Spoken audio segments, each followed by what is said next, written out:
টান টান প্রেম, এই গল্পে তো টান টান প্রেম এবং অনেক রকমের সমস্যা প্রেম সংক্রান্ত। আমার মনে হয় এখানে যখন আমরা ট্রেলার লঞ্চটা করছিলাম তখন একজন বললেন যে প্রেমের নানান রকম সিচুয়েশন শেপ, এই শেপ ওই শেপ হ্যানো শেপ, টাইটানিক ইত্যাদি হয়, আমি জানি না, আজকাল আমি বুঝি না। বাট ওইগুলো নিয়েই আর কি গল্পটা, যে একটা সিচুয়েশনের মধ্যে পড়লে সেটা প্রেম হয় কি অন্য কিছু হয় সেটাকে বর্ণনা করা বা ওটাকে একটা ডেফিনিশন দেওয়া।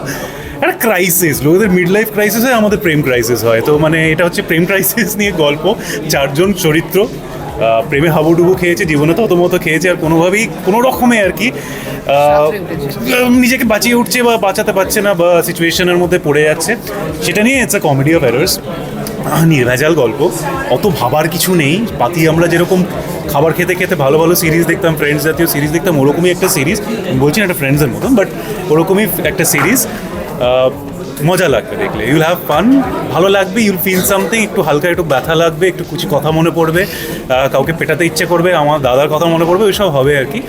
It's a good story, enjoy করবে সবাই, সো প্লিজ ওয়াচ। এতদিন পর এই ইন্ডাস্ট্রিতে আবার ফিরতে আমার খুব ভালো লাগছে, বাট স্পেশালি এইটা করে আমার বেশি ভালো লাগছে কারণ এত ইউনিক এই স্টোরিটা, এরকম স্টোরি ইউজুয়ালি দেখা যায় না। দ্বিতীয় কথা, আমার চরিত্র থেকে আমি এত শেখার অপরচুনিটি পেয়েছি, তাই জন্য আমার খুবই নিজেকে খুব গর্বিত ফিল হচ্ছে।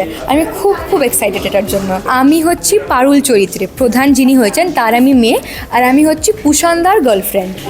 Definitely positive. পুলিশ এখনও পর্যন্ত পজিটিভই যা করেছে, যে সব পজিটিভই এখানে পজিটিভ, বাট কনফ্লিক্ট হচ্ছে logic, science and super natural, এর মধ্যে কনফ্লিক্ট আছে। তো স্বাভাবিক, আমার যে চরিত্রটা এখানে আছে সে ভীষণই র্যাশনাল, খুবই লজিক্যাল, আর সেই জায়গা থেকে আমার যে ওয়াইফ আছে বা মেয়ে আছে সে একটা ফিল করে। তো আছে অনেক সুপার ন্যাচারাল বিষয় আছে। দুটোর কনফ্লিক্টের মাঝামাঝি জায়গায় গিয়ে দর্শক সেটাকে কীভাবে অ্যাকসেপ্ট করে, কীভাবে ভালোবাসা দেয়, কীভাবে নেয়, তার উপর অনেক কিছু ডিপেন্ড করছে। বাট আমাদের এক্সপেকটেশন আছে যে ভালো কিছু হবে, আর এর অ্যাপ্রোচটাই, কাজের যে অ্যাপ্রোচটা কমপ্লিটলি ডিফারেন্ট, আর 5টা হররের মতো নয়। আমার সাথে দেবরাজ দার যে চরিত্রটা আর কি, অপু আর অপর্ণা, এদের দুজনের বেসিক্যালি ইচ্ছেটা হচ্ছে একটু খেয়ে পড়ে শান্তিতে থাকা, এবং সেখানে গিয়ে কারোর ইচ্ছেটা একটু বেশি হয়ে যায়, কারোরটা একটু কম থাকে, বাট সেটা কিভাবে ওরা ব্যালেন্স করবে এবং ফাইনালি ওই সরল রেখাটায় পৌঁছতে পারবে, ইট ইজ অ্যাবাউট দ্যাট।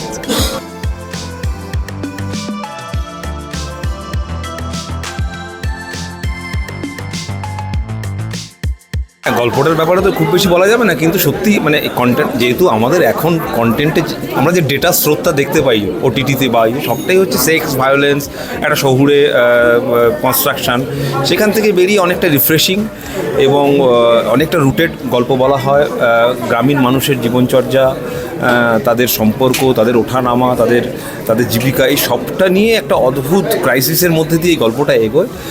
সেখানে আমার একটা চরিত্র থাকে যে একজন ড্রাইভার হিসেবে তার জীবিকা নির্বাহ করতো, কিন্তু লকডাউনের যে ক্রাইসিসে সারা পৃথিবী তোলপাড় হয়ে গেছিলো, তাতে তারও জীবিকা সে হারায় এবং পরবর্তী ক্ষেত্রে যখন আবার নতুন করে কাজ শুরু করতে যায়, কিন্তু সেক্ষেত্রে তার যেহেতু পুঁজি কম, একজন শ্রমিক শ্রেণীর মানুষ বা ওই রকম প্রান্তিক মানুষ, তার কাছে পুঁজি না হলে বইয়ের গয়নাগাটি বিক্রি করে কিছু একটা করার চেষ্টা করে। সেখান থেকেও এই স্বর্গরথ বলে যে সবাই যান, সেইটা একটা কিনে নেয় পুরনো সেকেন্ড হ্যান্ড, সেইটা চালাতে গিয়ে ও অনেক কিছু ফেস করে। সেইটা নিয়েই মজার একটা বিষয় এই পুরো স্বর্গরম নামটার মধ্যে বোঝা যাচ্ছে যে স্বর্গরথ নিয়ে স্বর্গরম হয়ে ওঠে পুরো এলাকা। সেখানে গ্রামীণ পলিটিক্স ঢুকে পড়ে, সেখানে বন্ধুত্বের সম্পর্কে ধরা পড়ে, এই সবটা মিলে একটা খুব মজার একটা গল্প।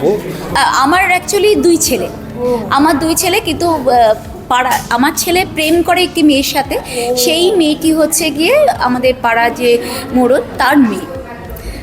এই হচ্ছে গিয়ে গল্প। তো এবার স্বর্গরথ মানুষের কাছে এটা ইউনিক বটেই, স্বর্গরথটা মানুষের কাছে এটা খুবই জনপ্রিয় হবে আমি এক্সপেক্ট করব। আর এই আকাশ আটকে থ্যাংক ইউ যে আমাকে এখানে কাস্টিং করার জন্য এবং এত সুন্দর একটা জায়গা দেওয়ার জন্য। আমি আজকে শুধুমাত্র খানিকটা প্রেমের মতো নিয়েই গল্প বলবো বা গল্প করব। তো সেই জায়গায় শুধু এই জেনারেশন নয়, প্রেম এমন একটা জিনিস বা ভালোবাসা এমন একটা জিনিস, সেটা প্রত্যেকটা জেনারেশনের।